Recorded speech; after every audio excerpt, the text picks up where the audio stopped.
All right, welcome back. And now let's talk about matters Masai Mara, a game reserve in Narok that is popular for an annual wildebeest migration from the Serengeti in Tanzania. It's actually one of the greatest natural spectacles that has been named the 8th wonder of the world. And of course, when you talk about this game reserve, it is actually one of the sectors that has been pivotal in terms of earning for the Narok County government. Going by what I saw when I was doing research on this particular subject is that at least 3 billion shillings yearly is earned by the Narok County government. It could actually be more as we speak right now, but it is a very important reserve for not just the Narok County government and the Narok residents, but in nationwide and even globally, because it has attracted tourists from local region and of course even the global region. We are going to be talking about this particular game reserve, and the reason why we are talking about it this morning, it's not just about its tourism and activities that happen there, but it is because of a recent announcement by the Tourism Cabinet Secretary Najib Balala during his recent tour in that particular game reserve concerning what is now being termed as the Masai Mara Management Plan, a plan that has attracted mixed reactions from a section of leaders and residents in Narok County. The reason why, that is why we want to talk about it. And joining me in studio to discuss this matter further is none other than Professor Meitamei Dapash. He is a renowned environmentalist, and he has also earned the title an indigenous rights activist. This title, though, I'd like to know how you earned this particular title. What do you mean? Indigenous rights activists. Let's begin there on a light note. Yes, I think indigenous peoples are people that are considered to be minority. They have attachment to their ancestral lands, and pretty much land holds their history, and that's where the definition, this was crafted by the United Nations Indigenous working group on indigenous people. Mm-hmm. So I consider myself an indigenous person, and I speak on the issues that affect indigenous people. Indigenous people, and the Narok residents are one of them. Of course. All right. Yes. So talking about history, let's understand a bit about this game reserve, the Masai Mara game reserve. Many just know it, probably if you have gone there as a tourist, but very few people know about the genesis and the history behind the Masai Mara game reserve. Probably you can take us through how it all began. How it all began. First, thank you so much, Seraphine, for this opportunity. I think that it's not very common to find people from Narok in the studio here. And so I consider this a very unique opportunity because, for one, I think there are a lot of misconceptions that, are out there about Masai Mara, the history, the interest, the politics, and all that. And I hope that in the course of this interview, I'll be able to demystify some of those things. But Masai Mara Game Reserve was an idea of our ancestors. Our forefathers sat together and decided that they wanted to set aside Masai Mara, which was just part of our, great grazing land in Mara and in Masai land, and they just decided that they wanted to set aside a place that would be specifically for wildlife conservation. And this was in 1948, way before, we were even thinking about independence. Mm-hmm. And since that time, Masai Mara has grown to become one of the most successful conservation areas on the planet. And that's why UNESCO, not too long ago, registered it as the 8th world wonder. There are only 8 world wonders, and Masai Mara is the 8th. The 8th, the latest. Yes, so that's how Masai Mara began. It's an incredible biodiverse conservation area. There are probably about 1,600 species of birds, which a lot of people don't talk about. There are about 450 species of mammals. And the place is very vast in terms of land size, 1,510 square kilometers. Mm-hmm. But that is not what is important. What is important is really the dispersal area surrounding the Masai Mara Game Reserve, which being, a conservation area, could not exist, could not survive on its own as a conservation or an ecosystem. It has to be supported by the dispersal area, which is the community land surrounding the whole of Masai Mara Game Reserve, and even Serengeti on the other side of the border. So that's what brought us here. We have the park, it's beautiful, it's incredible, but you also have the community that make this park alive today.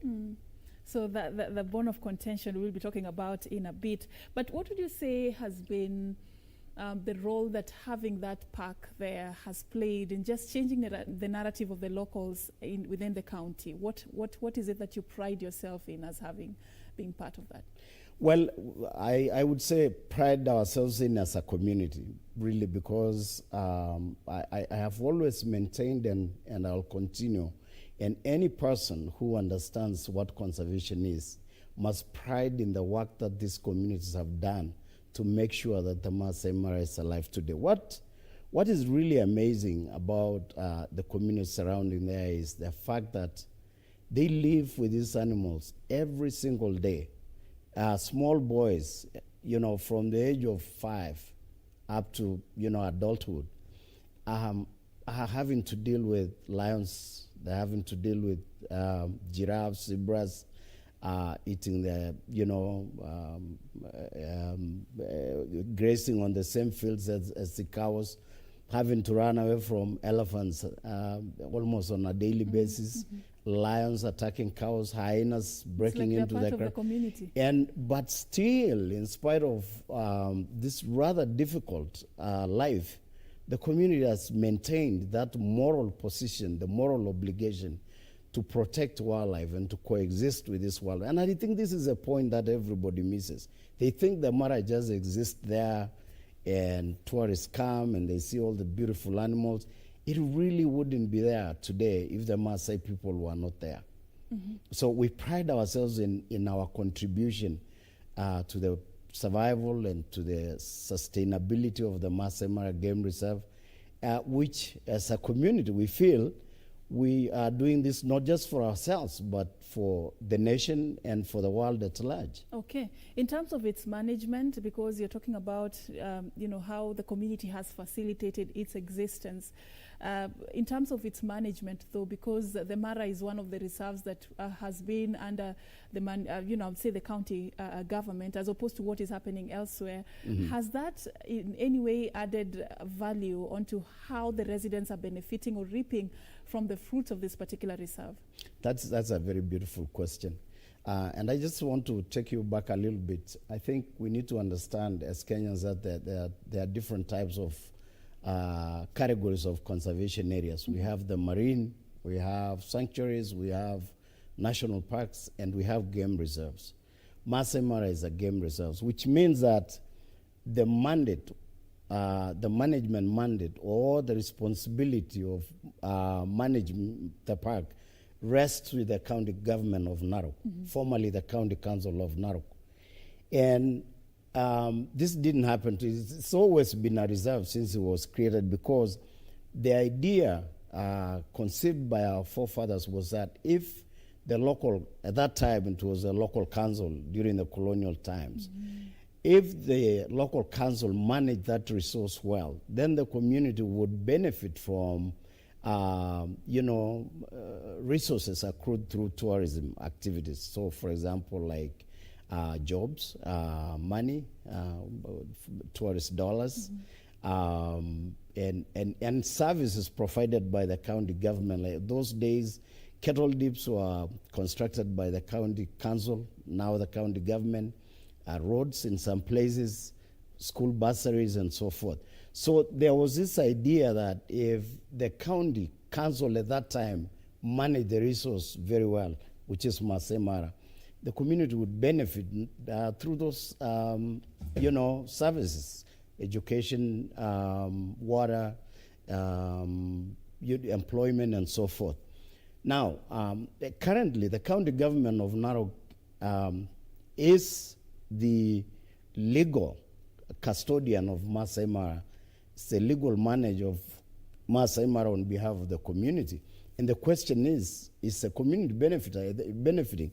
I think that's the question you're asking. Yes, that's and I think that is a question that is very, very difficult to answer at this point, because some people are benefiting, but the majority of the community members living, especially those that are living adjacent to the park, are not benefiting.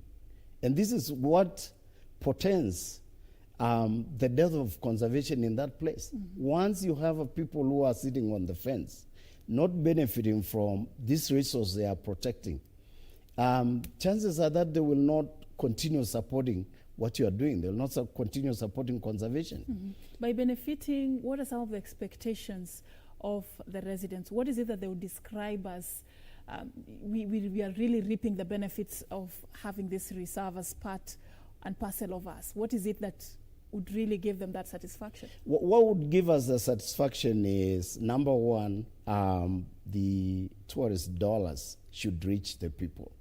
People want the money. They want to be able to send their children to school. They want and to shillings. And add that there, because you have local well, tourists. they bring a lot of dollars in the Mara, but let's say shillings, because we also Shillings and dollars. we have local tourists as well. But we are used to talking about dollars. Our ladies there, when they sell their artifacts, they actually ask tourists to pay in dollars. Wow. So, but anyway, so yeah, shillings and dollars. So the community wants this money to go into their hands, and they're not getting that. I have to be honest with you. They want schools. The schools we have right now have been built mostly by just donors. I'm not aware, as I sit here, of a single school that has been built by the national government or even the county government. We have, the county government has built classrooms here and there, and even the national government has built a classroom here and there. There's no school in the whole No, of there Naro? are schools. There are schools now.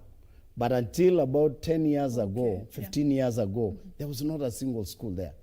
You'll be amazed to learn that until about 15 years ago, 10 years ago, the whole of the Mara did not have a single university graduate. Yet they are sitting right next to one of the richest parks on the continent. So people want schools. They want dispensaries. As I sit here, there is not a single government-run clinic or hospital in the whole of the Mara. There's few clinics that we have there have been built by donors, just people of goodwill. The employment, unemployment amongst the youth in the Mara is mind-boggling. It's beyond what I can describe here.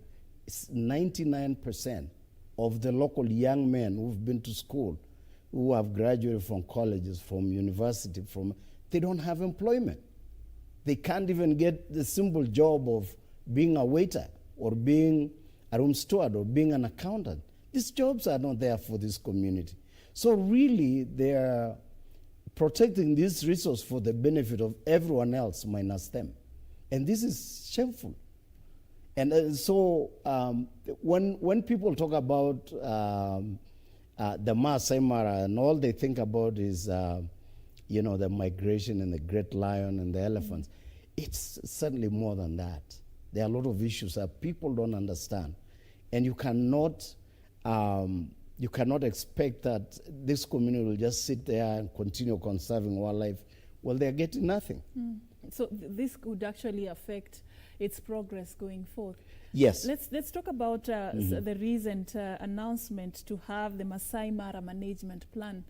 It has attracted quite a heated conversation. Will continue to in Narok County. Yeah, absolutely. What seems to be the bone of contention? Because according to this particular plan, this was actually announced during a recent tour by the tourism CS Najib Balala, who actually talked about quite a number of issues that the national government and the Narok County government are now currently working on a new management plan, which the ministry is expected to gazette at the end of this particular month, in efforts to control the flow of tourists and investments into the world-famous park in a bid to protect its ecosystem. Yes. Reading between the lines, you would see a beautiful vision for the reserve. What seems to be the bone of contention then? Well, the bone of contention is many issues, including that whole document. The minister, the CS for Tourism and Wildlife was in Mara about 3 weeks ago. He was actually there to launch a program called Lion and Hyena Recovery Program, which happened inside the park, even though the program is based on data that shows a lot of lions have been killed, and lions and hyenas have been killed by community members outside the park, not inside the park. And so these deaths, that the statistics, I haven't seen the statistics, but there is this argument that the lion population in the country, and I think it's very true, has gone down, including in the Mara, and I think that's also true. First of all, that project itself, that program was a non-starter in our view, because if conflict that's resulting into the death of the lions and the hyenas, if it is happening in the community, why would you want to launch a very important program like that one inside the park in exclusion of the community that you are targeting to be your partners in the implementation of this project? So that one, that's another. It's another subject altogether. Yes, it's another subject altogether. It was a virtual event. It was done virtually from what I No, there were two events actually. That the launch of that program was done, Okay. you know, in the park. There were probably about 1,000 people. So the concern was not about COVID or whatever. So that would not have. No, it wouldn't have been COVID. All We right. rejected that whole notion, because there were probably 100 vehicles there with you know, fully you know, loaded with people and so forth. So it's not about COVID. I think there was this expectation that the community will raise their concerns about, you know, what is going on in the conservation community, and in particular the management of the Masai Mara Game Reserve. But coming to your question, I think this so-called, first, let me just be very clear that the community, the Maasai people, are not opposed to the management plan.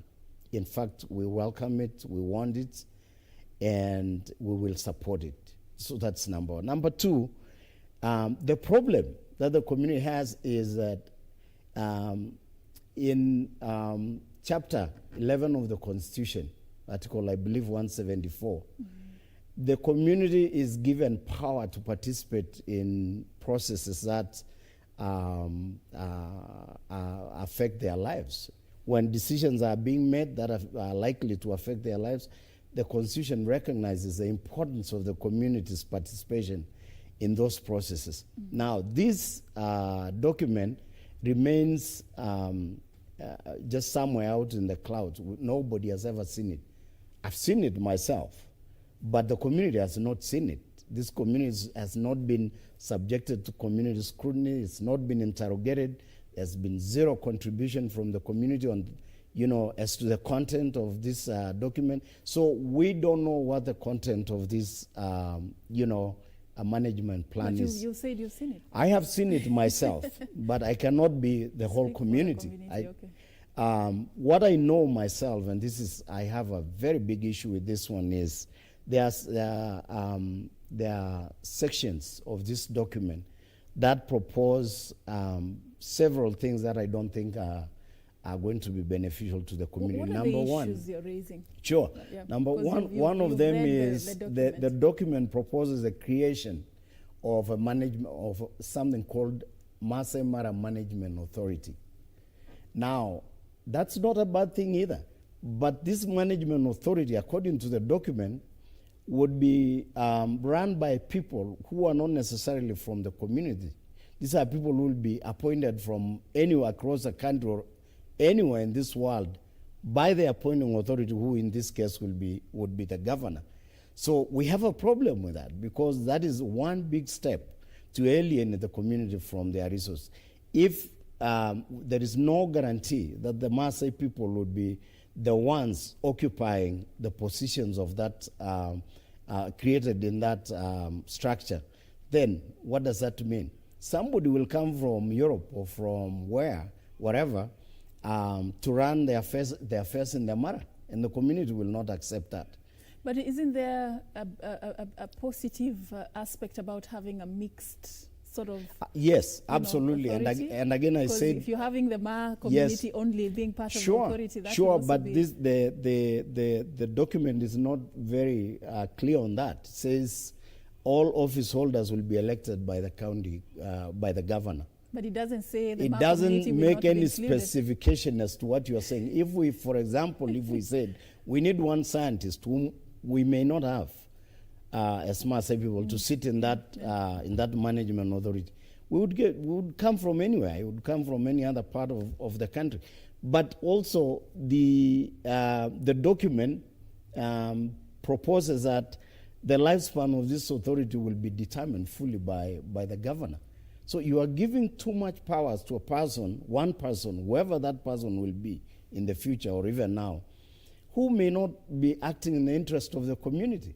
So that is a very big problem there. But this person is elected by the same community. Yeah, but it's because elected. They believe this person will represent. Yeah, but their interests. Sometimes our elections are held. You elect a person, you have very high hopes, and then in the end, it turns out that it's not really the kind of leader you are looking for.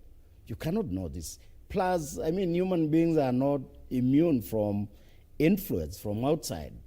So we can't base our hope don't you think on whoever will be elected, because it's better to protect the community's interest beforehand. But don't you think by doing that you could just be jumping before the gun? Because the authority will be, formulated, but nobody has said that members of the Ma community will not be part of it yet. No, it is so the fear that they may be excluded, what is informing this fear? What from our own experiences in the past is that a document like that is always subject to a lot of manipulation. Yes. So and that's why we are saying this document, and I said earlier on, we are not opposed to it, but we need to make amendments to whatever sections that we feel. Like in this case, what like in amendments this case, would you what propose? we would want with that authority is we want a very clear, we want specification as to who has the power to appoint these people, and what are the checks and balances that will be put in place. It doesn't mention anything like that. All powers rest with the appointing authority. But there is another important part of this management plan which is worrying. It proposes zoning of the park into high-use and low-use areas. And low-use areas are places that are considered very important ecologically, and that there should be less human activity in those areas. So we're talking about, breeding grounds, say, for example, for the rhinos, or for any other species, maybe leopards or whatever, low-use places in the park. And then there are high-use areas, which are places that are not considered extremely fragile, and therefore can be used by the largest number of people going there and so forth. Now, what we have learned later in that document is that these low-use areas already has some camps which belong to community members. And the whole idea here is to break up those camps. But then there is a sinister motive of bringing heavy, big investors to go back and invest in the same places. And I think that is very marginalizing. Is that included in the plan as well? Or that is no, just a fear? No, it's not fear. It is what we see on the ground. There is reality on the ground, really. We sit and talk here, but when you go to the ground, the reality is very different. Yeah. And Maasai are not they are not emotional people. They are very thoughtful people and very smart also. They really see things coming. The problem is they respect the authority so much. So sometimes they wait until it's too late for them to act, and that will be too late. They can't do anything. Okay, so the other issue, the concern that is being raised is that there could be a plan to bring external investors into the Masai Mara. I'm like, what is it that probably would assure the residents of around even the reserve, or those who ought to be benefiting from this reserve, that they are part and parcel of this particular process? Because you're talking about lack of public participation. And I'd like to, unless you convince me, having such a plan, coming up with a report or even a document such as, that management plan, and even having plans to gazette it by the end of this particular month, it's not something we just wake up and do. It must have been a process that has taken, Precisely. quite a number of years or even months. Precisely. So you want to tell me throughout this particular time, the local residents were never involved in any way? They were not even aware that there were such plans? There was no, cause for participation? Yes. So first of all, I mean, that's a question I'd really like for you to ask Balala because he's the one who announced that you'll be gazetting this document end of this month on the 31st. But before that precisely. Announcement, you had never heard of any plans, any such plans? So previously, this document came up. But not, I don't mean the whole of the entire management plan. There was a proposal to create the management authority, which is a component of the plan. So the community rejected that right from the start. They said they don't want this management plan because it talks about heavy fines if your cows wander into the park. If by any chance you enter the park without permission, you'll be jailed for so many months.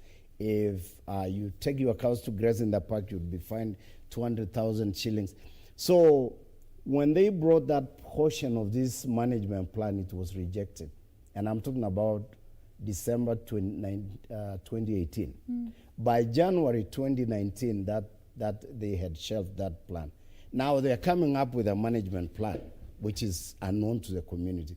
But what we know, as I told you, I saw myself this draft, and it has, that's where we confirmed it has the component of creating the management authority. Have you reached out? Because I'm trying to, wonder what has happened in between 2018 and now that we have nothing. This particular it's plan. been quiet. What has happened? We went away. Because also in 2018 there were talks about the Masai Mara Game Reserve Management Bill that allegedly was being proposed by the Narok County government. Is this a bill that is in existence, or these are just those talks? things just never came up completely. They just sometimes we would hear there is a plan like that, and then it just disappears. Okay. Like the management authority, when the community stood up to say we don't want the management authority idea, it just went away and people went back doing their normal things. Now it's back in form of a management plan. Now, I think it was easier for us to deal with the management authority because it was just one particular issue that we were dealing with at that time. Now the management plan is the elephant in the room. We don't know what the community doesn't know what the content of this whole document is. And it's a fairly big document. So it talks about fines, it talks about the powers given to the wardens, which in my opinion might be excessive powers. It talks about bringing in new managers who could be private managers like we have in the Mara Triangle. And the community is very wary of all these things that they have not been part of. And we are just invoking our constitutional rights that if you are going to bring a document like this one, or an agenda or a program like this one, why don't you involve the community? Bring the document, let's scrutinize, let's interrogate, let's discuss. Where we need to make amendments, we can. What seems to be causing the disconnect? Because you say there has been attempts in the past to reach out to the community, even when there was that proposal to form the management authority. Yeah. Then what then seems to be the disconnect between and the cause of why this engagement and consultation ought to be happening? That is one question I cannot answer because that is and again I hope someday you'll find an opportunity to bring the leadership here to come and answer those questions, because those are very informed questions. Well, we tried to reach out to the county government, and what they said was there is nothing like that. And yet we have a copy of the document, okay? We have a copy of the management authority. They said there's nothing like that. Now, with the management plan, we don't know where Balala got this management plan that is going to be announcing, as you said rightfully, it must have been something in the works for all this time. You cannot just wake up overnight and say, I'm going to gazette the management plan by the end of this month. It's something that has been discussed for a very, very long period of time, because it's a very serious document. And so the community has every right to reject this document beforehand, because number one, their constitutional rights have been violated, and Article 10 of the Constitution again makes it very clear. This is a marginalized community, and marginalized communities are protected in the Constitution. They have to participate in all decision-making processes that affect their resources. And so I think we are justified in making this, taking our position ahead of time, because we have not been consulted. But, you know, currently as we speak, because you have interacted with the document, and I know this is a conversation that is still taking shape in Narok, have you made any attempts to reach out to the county government to express some of these issues you're expressing this particular morning, the fears and even the positions you've taken with regards to this management plan? Have you addressed these issues? I have to confess that they are not available for this kind of conversation. But have you tried? We have tried. I mean, just this last time, we had when the minister was there, the community sent out emissaries to invite the governor and the county leadership, and they just wouldn't show up. They wouldn't come. They wouldn't entertain that kind of meeting. So the community is left with no alternative, really, but to reject this plan completely. But also, there is another thing which I think people need to understand, and that's you are dealing right now with a community that feels extremely disenfranchised, in the sense that I said earlier on that they are not getting employment. The women, Maasai women who sell their beads at the gates, they're harassed all the time, they are being chased away, yet there is no infrastructure created to market their beads. There's a program called Ushanga Initiative. It's not working, okay? You have young people who have sold their cows to buy safari vehicles. They don't get an opportunity to do that kind of job, to be guides and to take people into the park. And when you make a mistake in that park, if you happen to enter the park by, if you sneak into the park with one client or two, the punishment is usually, is very heavy. So you have a community that finds itself in a very difficult position, economically, socially, and even culturally, because there is also this other whole world, which we'll talk another time about perception the whole travel tourist industry has about the Maasai people. All the negativity and all that stuff, they have to deal with all this. And when you bring in new loads of stuff that is basically just going to disenfranchise them some more, people. That's what you get. Yeah, absolutely. What's the importance of having the voice of the community in such processes, from where you sit? Because you seem to be advocating for public participation. What value add will this bring in this conversation? Well, I'll give you an example. Right now, we have Maasai community members have set aside probably 100,000 plus acres of land for wildlife conservancies. That itself expresses the goodwill of the Maasai community towards conservation. If and when the government realizes the significant role that this community plays in the conservation of wildlife, then basically you'll see things turn around, because there is quite a bit of animosity right now between people and wildlife, and it's because of the way that people are being treated. So wildlife itself, first of all, will be the first beneficiary if the government changes its conservation policy, which is, in my view, it's like fortress kind of mentality. You see people as detrimental to environment, but then you cannot put all the wildlife in the park. They have to go out and graze in the community land. So Number one, again, is the wild conservation itself will benefit because there will be goodwill. The community will play their part in conserving wildlife, and I think conflict will minimize a great deal.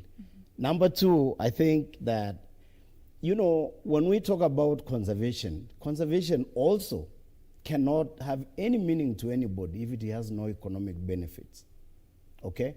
So if the industry flourishes, the tourism industry flourishes, and some of those revenues go to the community, I think we are going to see a harmonious relationship between the tourism industry and the community. But as long as, we continue to treat the community as intruders, as people who have no knowledge, people who have no skills, people who are just there begging at the gates, people who are harassing wildlife, it's going to collapse. It's going to fail. Conservation will fail. So the first step is to recognize the role the community plays, and everybody will benefit. Conservation, tourism, and even the community. I would like also to talk about something that is very common in the Maasai community. Their system of land ownership is communal as opposed to what is... It was, not anymore. It is not anymore. Not I'd like anymore. to know what inspired this dynamic shift, because for a very long time, and this is something that the Maasai community is known for, they really hold on to their foundations, their roots, and their culture. And one of them that really stood out was that system of land ownership, the communal system of land ownership.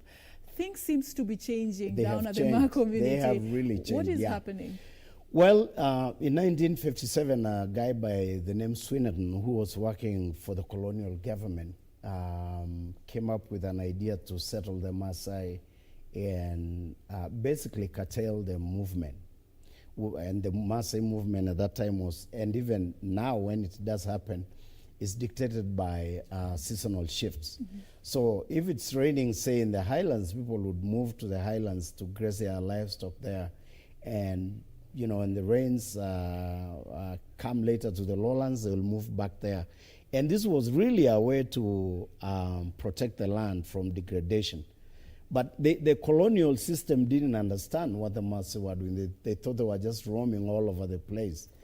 And this guy saw a Kenya at that time that had so much land with so much potential that he actually proposed sedentization of the Maasai community so that, in his words, land could be put into productive use. And he proposed the concept of creating what is known as group ranches. A group ranch is a chunk of land with only a certain number of people being sort of the owners.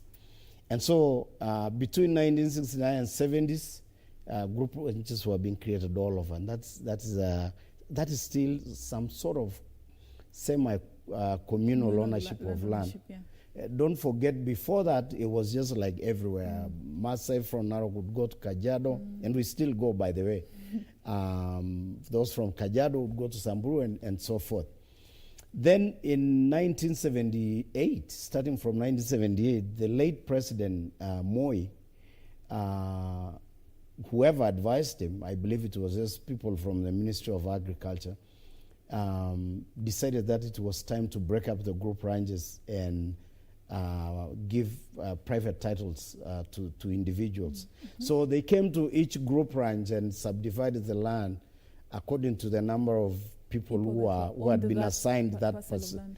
And that was the end of communal land ownership. So now I have my parcel, the other person has his parcel, and so forth. But this was a very mischievous agenda, because what we feel or what we saw in the course of doing our research and finding out what conversation actually preceded the dismantling, the creation and dismantling of the group ranches, was that there was a plan to create room for land sales, so that if you want land, you can go to Masai land and buy land, because you can't sell a group ranch. You can't sell, a communal land. You can't. So at that once the group ranches were split into privately titled lands, that's when the Masai started selling land. And so that was the end of the communal system of land ownership. Yes. It's good that you brought that history, and it touches on what I wanted to ask you about, because the concern that even is coming really clearly on this conversation is that the community and the residents, they feel like they're left out of some of the gems that are contained within the land that they are part of. Have there been attempts or efforts put in place by stakeholders and leaders like yourself to empower the community and to just sort of like teach them on how they can play a pivotal role in terms of moving the region forward, so that they don't always have to take the back seat every time such processes are going on? Yeah.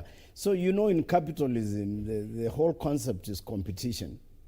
And if you are ill-equipped to compete, if you don't have the tools that you need to be able to compete favorably, even in your own household, you'll always be at a disadvantage. And I think that over the years, this community has been at a great disadvantage.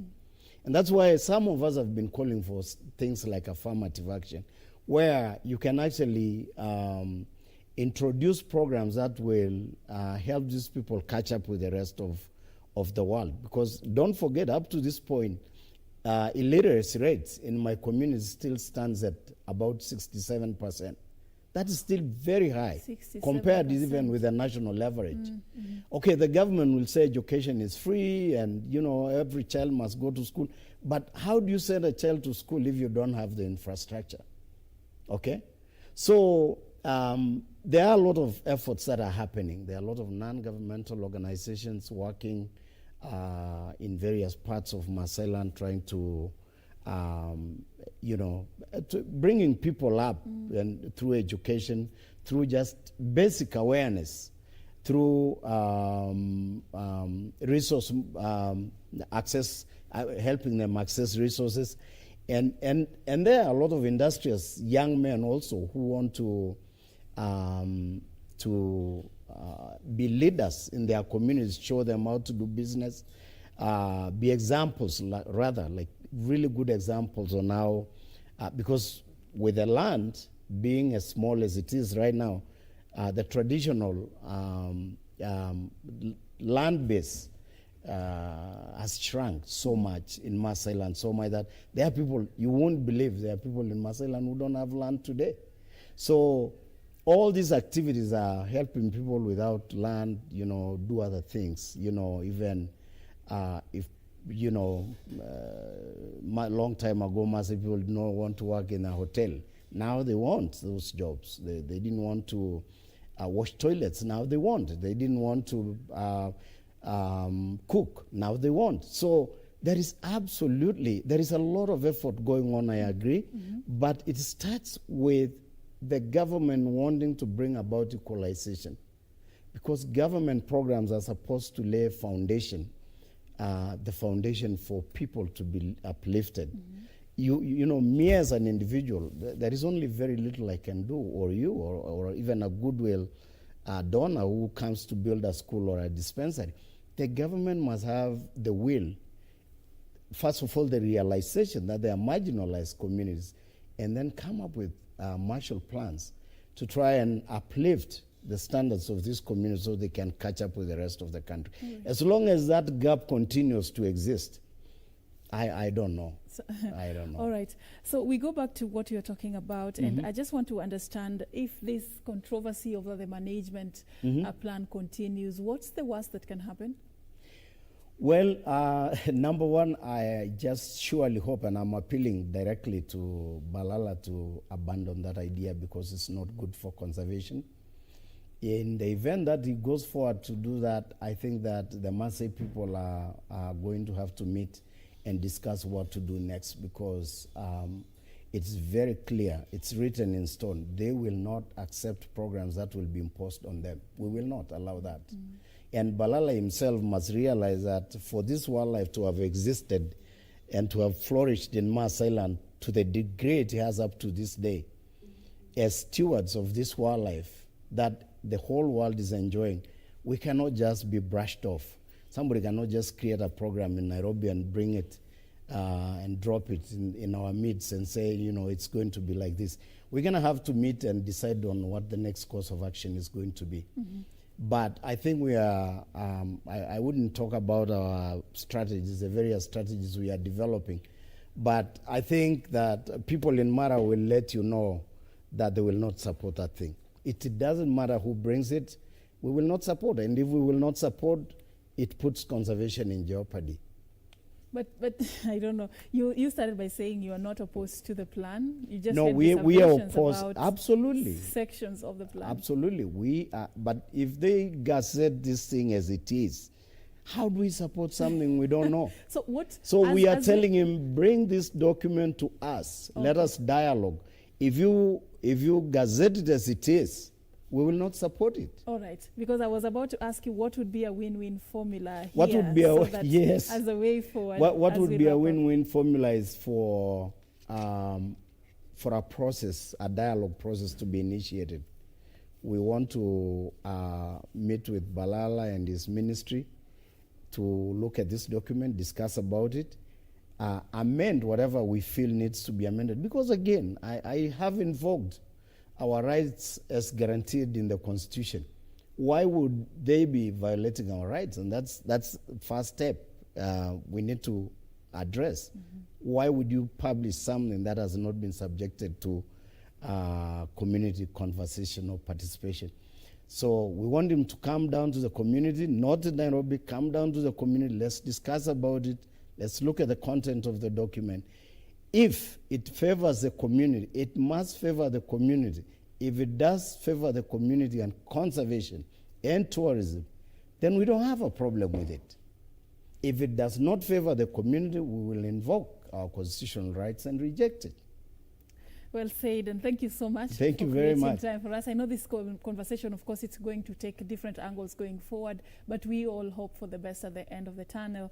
That is Professor Meitamei Dapash. He is an environmentalist and, of course, also an indigenous rights activist. We have been talking about the controversy around the Masai Mara management plan, the plan that, according to the CS Tourism Najib Balala, is supposed to be gazetted by the end of this particular month. So a lot of conversations going around whether the community was involved in the formulation of this particular plan and what needs to happen before it is even gazetted. Thank you so much for creating time for us, and thank you for watching NewsCheck this particular day. We are now going to be paving way for Tamrini, so do stand by for that. My name is Safin Achieng Oma, and our sign language interpreter is Susan Thuku.